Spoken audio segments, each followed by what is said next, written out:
Well, it's great to be talking to Jenn Zuber today, who is one of our facilitators of the Change Portfolio Management training. Jenn, I want to ask you a few questions today to gain some of your insights around Change Portfolio Management. Obviously, it's created over the last couple of years, created quite a stir in the market.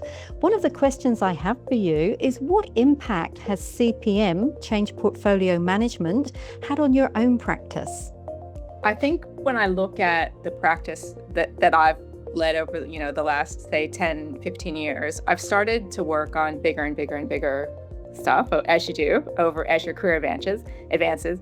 And what I've noticed is the complexity of what I've been working on, especially in the last, I would say, 5 to 7 years. But if you go back 10, 15 years with digital transformation, mergers and acquisitions, separations, et cetera, what I'm finding is that complexity, the speed, the pace of change, obviously the nature of change is different to what it was, 20, dare I say 30 years ago when I first kind of started out in this field. And because of that, there's a lot more to consider in an organization. So for my own practice, it's enabled me to, talk to whether it's the board of directors or the executive team about, what are all the moving parts that we need to take into consideration in an organization. It's not just looking at, the old saying, the big rocks in isolation, but it's the big rocks plus all the sand and all the pebbles and everything that fits, in between those big rocks. And because of that, the nature of change leadership, I think, in organizations has changed, or is always changing. Yeah. And it enables me to have better conversations with them because I can talk to them about all of the moving parts, not just the one big thing that I might be working on, but everything that's happening across the organization in concert with the big things that are happening in the organization. Yeah, I'm sure that will resonate with a number of people that will be listening into this today. Jenn, can I bring you back to the course itself, particularly the foundation course? What's your favorite aspect of the course and why? For me, I think it's the people. We get people from all over the world in, different layers of roles in organizations. I've even had a doctor in a community, in South Australia who was interested because they're looking at, change across communities as an example. So everything from heads of change, practitioners, PMO managers, all the way through to doctors, ambulance officers I've had do the program. So I think it's, for me, it's amazing. Isn't it amazing? I think, it's the people and the conversations that we have. It just gets you out of your organization, out of your own head. And one, you go, I'm not the only one that's dealing with this. It's not just me. Right? So there's, not to say it's a group thing, but there's that little element of, okay, I can see this and I'm not the only one who can see this, which I think is validating.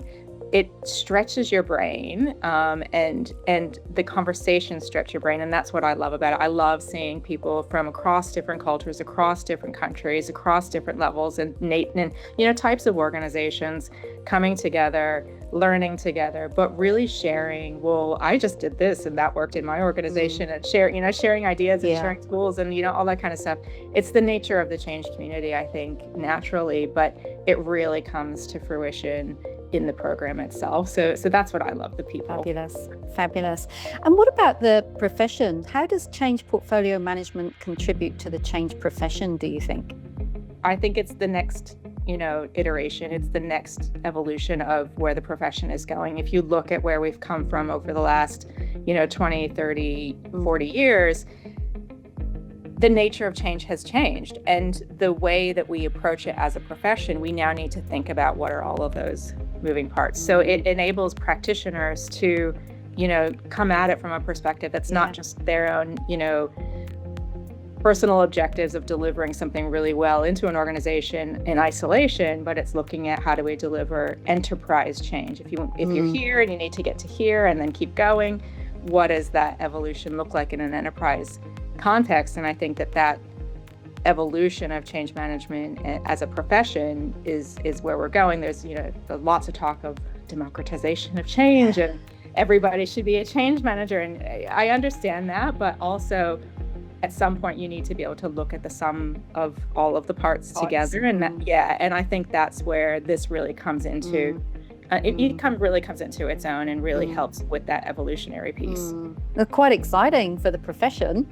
100%. It lets us play at a whole new level. Yeah. Have different conversations, have more, dare I say, important conversations, right? When you look at the cumulative impact, what that does to psychosocial health and organizations, like there's just so many things that we can contribute to when we're looking at everything together.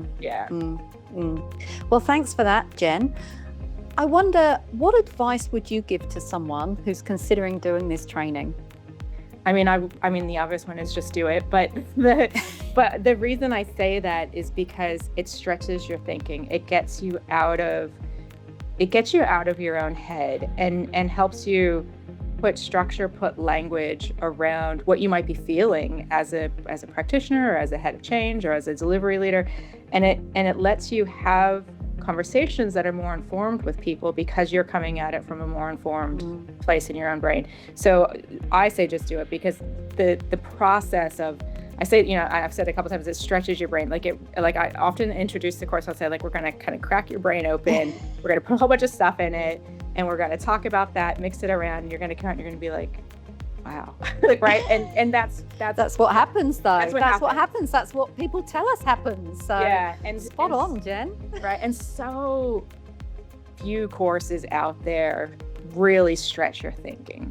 And I think this is one of those that really, really does that. It's not just a tick the box, I'm going to get this to prove what I already know. It's I'm going to get this to really move into something that I haven't deeply yet thought about in the way we think about it in the program. And I think that's what's super unique about this program in particular. Well, thanks, Jen. Thanks for sharing those insights with us today. I'm sure it will be really useful to the change practitioners out there. Absolutely. Thanks, Jane.